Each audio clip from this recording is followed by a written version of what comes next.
বিগত দিনের মতো যদি কেউ ভোট ইঞ্জিনিয়ারিং বা কেন্দ্র দখলের চেষ্টা করে তার উপযুক্ত জবাব দেওয়া হবে বলে হুঁশিয়ারি দিয়েছেন জামায়াতের আমির ডক্টর শফিকুর রহমান।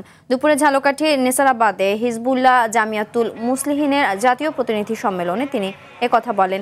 তিনি আরও বলেন, আগামী নির্বাচনে নতুন বাংলাদেশের নতুন ইতিহাস রচিত হবে।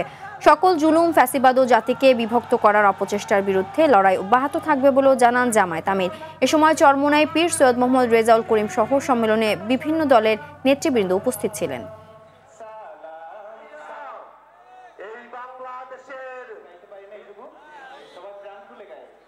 নতুন বাংলাদেশের নতুন ইতিহাস রচিত হবে ইনশাআল্লাহ। বাংলাদেশের স্বাধীনতার পর কোন নির্বাচন সুষ্ঠু হয়নি। একটা সুষ্ঠু নির্বাচনের পিপাসা নিয়ে জাতি এখন অপেক্ষা করছে। এই নির্বাচনে অতীতের মতো কোন ইঞ্জিনিয়ারিং, কোন মেকানিজম অথবা ভোট কেড়ে নেওয়ার কোন পায়তারা চালানো হলে আমি আপনাদেরকে বলবো, আপনারা বুলেট হয়ে বর্জন করবেন।